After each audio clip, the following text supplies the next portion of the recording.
పల్లి నెరకముడిగా మండలం 4 మండలాల ఆటో కార్మికులందరం ఇవాళ రోడ్డు ఎక్కడం జరిగిందండి. ఈ రోడ్డు ఎక్కడానికి కారణం ఉచిత బస్సు పెట్టడం వల్ల మా ఆటో డ్రైవర్ కార్మికులందరం రోడ్డును పడ్డాం. ఆగస్టు 15 నుంచి ఇప్పటి వరకు మా ఆటో డ్రైవర్లు చాలామంది రోడ్డును పడ్డారు. తినడానికి కూడా ఇబ్బంది పడే పరిస్థితి ఉంది. నాకంటే ఏడుపు వస్తుంది నిజంగా.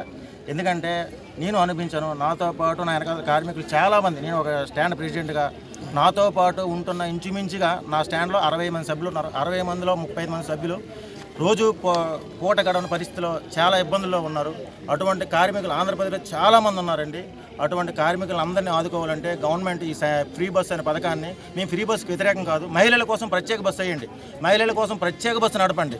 అంతే తప్ప ఈ ఫ్రీ బస్సు పెట్టి అన్ని బస్సుల్లో ఫ్రీ బస్సు పెట్టడం వల్ల మీ అందరం చాలా రోడ్డును పడిపోయాము. అలాగే మ్యాక్సీ క్యాబ్ డ్రైవర్లు చాలా ఇబ్బందులు పడుతున్నారండి. మా ఊర్లో లీస్ట్గా 80 మ్యాజిక్లు ఉంటాయి, టాటా మ్యాజిక్. 80 మ్యాజిక్ల్లో రోజుకి 3 మ్యాజిక్లు కూడా వెళ్ళలేని పరిస్థితి. తగిమా స్టాఫ్ అందరూ ఏమి చేయాలి, ఏం చేయాలి అంటే తరువాత సమయంలో ఎటువైపు మారుతారో మా డ్రైవర్లకి ఏ పని చేత కాదండి. నేను మోటార్ ఫీల్డ్కి వచ్చి 20 సంవత్సరాలు. నేను ఫస్ట్ నుంచి జీప్ డ్రైవర్ నుంచి ఆటోకి వచ్చాను. నా జీప్ డ్రైవర్ కాంచలేను. ఆ మ్యాజిక్ అలవాటు పడిన తర్వాత మేము వేరే పనికి పనిచేయము. ఈ డ్రైవర్ అనే వ్యక్తి వేరే పనిచేయడు, ఇదే పనిలో ఉండగలం. దీనివల్ల మేమేమవుతామనే మా పిల్లల భవిష్యత్తు ఏమవుతుంది, మా తరం ఏటైపోతుందనే భవిష్యత్తుతో మేము చాలా బాధపడుతున్నామండి. ఈ భవిష్యత్ తరానికి దయచేసి ఆలోచించండి. గత ప్రభుత్వం 10,000 ఇచ్చిందండి. 10,000 ఇచ్చి ప్రభుత్వాన్ని డ్రైవర్లు గుర్తించింది. ఈ ప్రభుత్వం ఆ డ్రైవర్ల గుర్తింపుని ఇంకా ఎక్కువగా గుర్తింపిస్తుంది. ఈ ప్రభుత్వం ఇంకా ఎక్కువ గుర్తింపేసి మా డ్రైవర్లు అందరూ చాలా ఆనందంతో ఉత్సాహంతో ఓట్లేసి ప్రభుత్వాన్ని గెలిపించారండి. గత ప్రభుత్వం 10,000 పెట్టింది. ఈ ప్రభుత్వం ఇంకా ఎక్కువ చేసి ఈ ప్రభుత్వం మా ఆటో కార్మికులు, మ్యాక్సీ క్యాబ్ డ్రైవర్ని, డ్రైవర్ సోదరులందరినీ ఎంతో ఉత్సాహంగా ముందుకు నడిపిస్తుందంటే మా బతుకులన్నీ తీసేవాళ్ళు, మా బతుకులు రోడ్ల మీద పడిపోయి మా పిల్లల భవిష్యత్తు రోడ్డు మీద పడిపోయిందండి.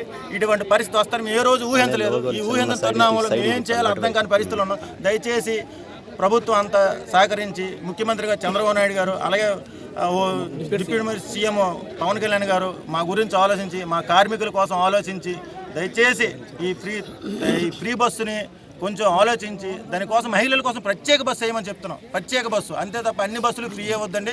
మాలాంటి కార్మికులు ఇంచుమించుగా ఆంధ్రప్రదేశ్లో 5,70,000 మంది ఉన్నారండి.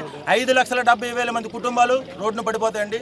వాళ్ళ భవిష్యత్తు ఎటువైపు దారి తీస్తుందో తర్వాత మీరే బాధ్యులు. మా కుటుంబం, మా పిల్లలు అందరూ. నమస్కారం.